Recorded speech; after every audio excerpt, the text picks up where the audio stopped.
हरियाणा के उप मुख्यमंत्री दुष्यंत चौटाला ने सिरसा अपने निवास पर पत्रकारों के साथ बातचीत की। इस मौके पर उन्होंने हरियाणा सरकार की नीतियों, किसानों की पराली जलाने के मामले व अन्य कई विषयों पर खुलकर बातचीत की। सुनिए दुष्यंत चौटाला ने क्या क्या कहा।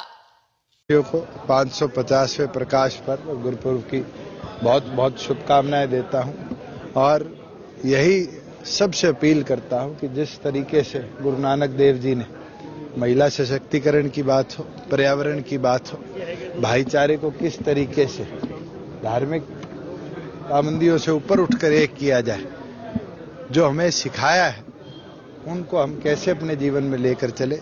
मुझे लगता है इस 550वें प्रकाश पर्व पर हमें अपने जीवन में कुछ ना कुछ उन संत महात्माओं से, उन फकीरों से, उन गुरुओं से सीखना चाहिए कि हमारे देश की उन्नति के लिए कैसे हम मिलकर आगे बढ़ सकते हैं।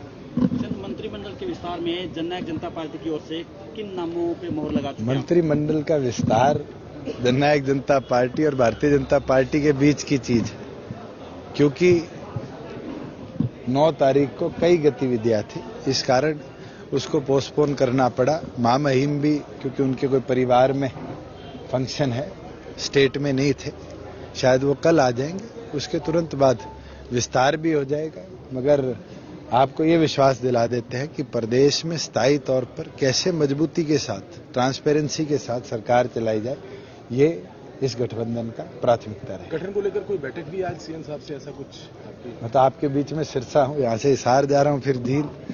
तो आज जो कुछ होना है तो हमारे संगठनों के बीच का निर्णय है और मैं ये मानता हूं कि अच्छा कैबिनेट आपके बीच में लेकर आएंगे, काम करने वाले लोगों को लेकर आएंगे जो प्रदेश को प्रगति के पथ पर। एक एसवाईओ लेकर आपने एक स्टेटमेंट दी थी कि किस तरह से अयोध्या के मामले जितने सुनवाई, डे टू डे सुनवाई, एसवाईओ पे सुनवाई होनी जो क्या? देखिए, सतलुज यमुना लिंक का मामला सब जुडियस है और इन कमिंग वीक्स उसके ऊपर सुप्रीम कोर्ट ने अपना निर्णय सुनाना है। वाटर शेयरिंग जिसके ऊपर एप्लीकेशन लगी हुई थी, बिल्कुल प्रयास करेंगे, क्योंकि अब सुप्रीम कोर्ट के अंदर पेंडिंग 3-4 लंबे समय से लंबित मामलों को सुप्रीम कोर्ट ने निपटाया है। ये भी एक ऐसा विषय है, इसके ऊपर भी मिलकर सुप्रीम कोर्ट एक्सपीडिशन के साथ निर्णय लेकर आए। ये प्राथमिकता हरियाणा सरकार की है। सरकार के आदेशों के बावजूद भी अभी भी धान और नरमा की खरीद को लेकर दिक्कतें आ रही है किसानों को। देखिए, हरियाणा प्रदेश के अंदर जो एस्टिमेटेड प्रोडक्शन ऑफ पैडी थी वो 55 लाख मेट्रिक टन थी।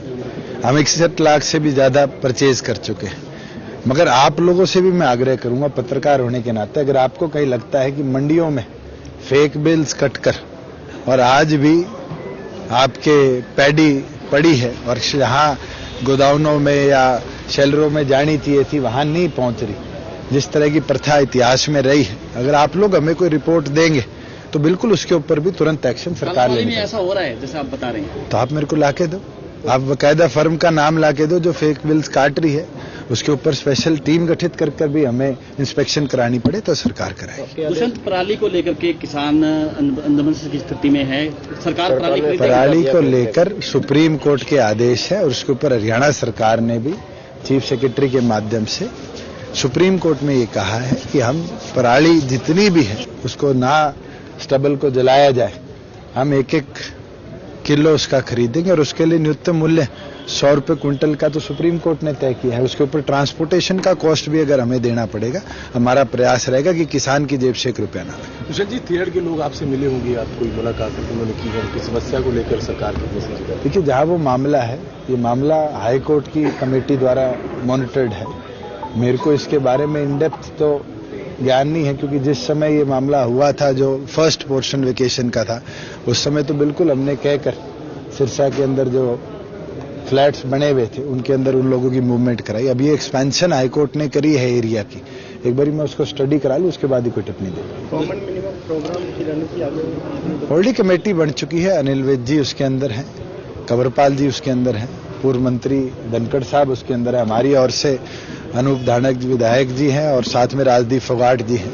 तो सब मिलकर जो कॉमन मिनिमम प्रोग्राम के म्यूचुअल पॉइंट से पहले तो उसको एक्सपीडिशियसली पूरा किया जाए, जिसके ऊपर चाहे वो 50 किलोमीटर में एचटैट का हो, वो आपने खुद देखा कि ऑलरेडी सेंटर्स एलोकेशन पास में होगी।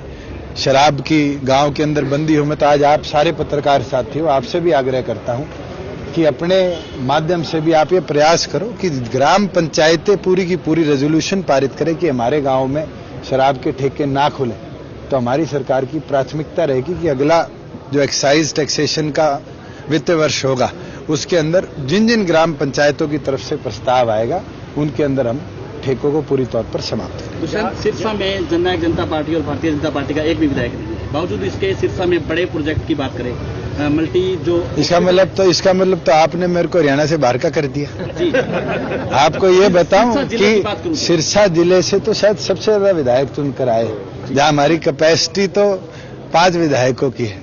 आज तो सिरसा जिले का नेतृत्व उससे भी ज्यादा है।